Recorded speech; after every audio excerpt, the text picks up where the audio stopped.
Okay, you have to be quiet, yeah. I'm rolling, yeah. Okay. So would you just like to introduce yourself? I'm Grace. My name is Andrew. I'm Paul. And I'm a Swiftie. And I'm a Swiftie. I'm not a typical Swiftie. So what's your earliest memory with Taylor Swift? When Fearless came out, I asked for a Taylor Swift CD for my birthday. And that was really cool. And me and my friend used to come around and we'd listen to the whole album and then put it on repeat and listen to it again. I really like the lyrics of Taylor Swift. It was quite nice to connect with them and finding like similarities like throughout your whole life. There's always like things that you can kind of relate to. So before I heard any of her music at all, I actually saw her in a catalogue. When I lived in the United States, every Sunday we used to have Sunday paper would come through, and there'd always be adverts for like upcoming music and all that. And I saw her debut album, Taylor Swift, in it. When Teardrops on My Guitar first came out, it was way different to anything else that was playing on American radio at the time. Way different to any of the usual things like hip hop or rap or rock songs.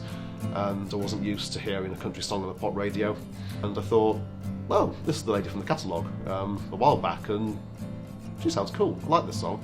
So I think, like everyone, I'd heard a couple of songs. Never really got into it until one day in lockdown. I was sat working from home. I was 6 days a week working from home. And I heard a track, and I couldn't quite figure out who it was. It sounded like Taylor Swift, but it also had Bon Iver, and the song was Exile. And then I heard it again the following day. It was a Saturday, and I added it to my lockdown tunes. And I looked into it a bit more. I found that it was a production done by one of my favourite artists, one of my favourite bands, which is The National, and it was Aaron Dessner. So I kind of did a little bit more research into it, had a look at how people were reviewing the album Folklore, and I thought I'll play it, and I really enjoyed it. And has her music like helped you through, like to get through like the harder things in life? Yeah, especially like breakup songs. They're so good to just kind of scream on your own. Or like, there's a lot of moments where I've been with friends and we've played Taylor Swift and we've all sung the words together, and it's just like really fun memories like that. Just her music's just been like in the background, and I can just think back to it when I hear the songs. It's really nice. Do you think you're a typical Swiftie? I'm going to have to say no. The community has changed quite a bit in the years since Taylor Swift and Fearless. I tended to find that the community actually was a lot more male. Whenever people on the radio would request a song, it always would be an even split of both. It never swung either way.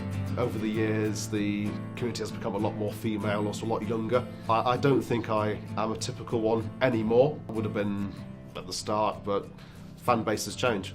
So, do you know much about Taylor Swift and what she's like as a person?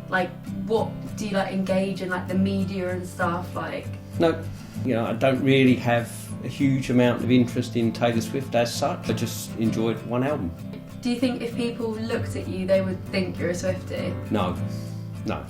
I'm the last thing a Swiftie would be, probably. Are you ashamed of the fact that you like Taylor Swift to an extent? I'm not ashamed of it, no, because I listen to all kinds of weird things. So just listening to one thing that's Taylor Swift is fine. But I can listen to other similar artists. It doesn't bother me. If I put it on in the car with my mates, I might get frowned upon. So you've got 2 daughters. Do they like Taylor Swift? They're not huge Swifties, no, neither of them are. So they're roughly 30 and 26, but I've never heard them play any Taylor Swift stuff. The social sec of the NTU Swift Society. How is it being the social sec? It's really fun. I think I get a lot of judgment from people who kind of aren't in the community, especially people that aren't students or people that just don't really like Taylor Swift, telling them oh, I'm just in the Taylor Swift Society. They're a bit that's a bit weird. But then saying that I'm a committee member, they definitely think that I'm crazy, parasocial, kind of person. But it's really nice to have people with that same interest come and speak to me. Especially at the start of the year, I got a lot of Instagram DMs of like from freshers and stuff. But it was really nice to just sort of know that like Taylor Swift was like bringing us together. So you are part of the Swift Society, aren't you? Yes. What does that entail? What makes the society? So it's not about events, but about diversity of events and the people involved. I suppose since I'm not a drinking person, I like the fact that the society does hold events that are more geared towards like socials, and whether it's coffees or just minor pub events and quiz nights, knitting events, that sort of thing, just because it involves talking to other Swifties. It's a nice way to actually get to learn about each other. I feel it's fairly inclusive. I am a lot older than a lot of people since I am familiar with her debut from Release. It's a very accepting society, and it's good to be part of a community that doesn't really care so much about age, provided you're a good person like Taylor Swift. Obviously you've followed Taylor Swift for quite a while. Do you think that she can be judged more for like being successful because she's a woman? Yeah, I think she definitely does. Especially when you compare like things that she gets judged for compared to when men do it. The wording used around Taylor Swift, she gets labelled as manipulative or like calculating, when it's kind of just like how she's running a business. Men, she definitely gets treated differently because of like, she'll be pictured with a man one time and they're like, wow, she's always with different men. And it's like, well, you don't actually even know what the story is there. Whereas when men do it, they get praised for it a bit more, I think. Whereas to her, it's seen as a negative. Every woman who has got to where she is has had to work at least twice as hard as any man who has. If I recall correctly, Taylor Swift is from an American middle-class background. She's fairly well off compared to a lot of people, but even in that context, she has faced a lot of sexism and all that to get to where she is. It's like we hear lots about Taylor Swift's relationships and how she's been through men and that sort of thing. We wouldn't be talking so much about a guy's relationships in so much graphic detail. So why are we talking about it with her? So what would you say your favourite album and song is, and why? My favourite album's definitely Lover. I just really like the aesthetic of it, and the songs on it are really sweet. But I think my favourite song is probably My Tears Ricochet off of Folklore. I just think it's a really, really beautiful song. Just love listening to it.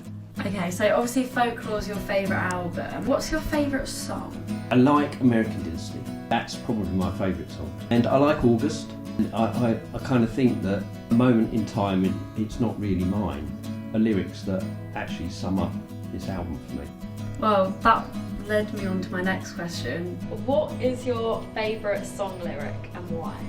The lyric from Anti-Hero. It must be exhausting always rooting for the anti-hero.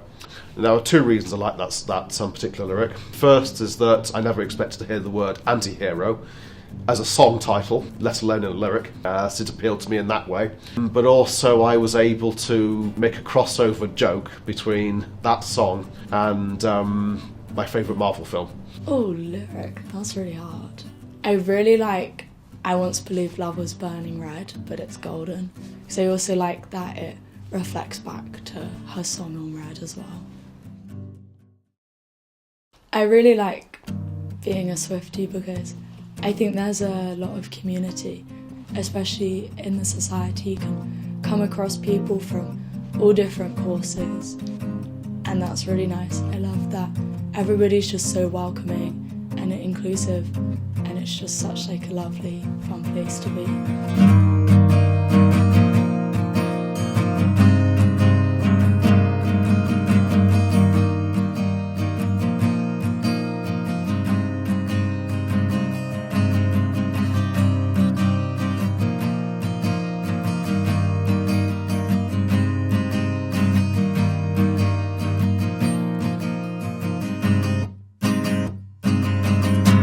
I'm not sure if I like that one because I can't remember the words.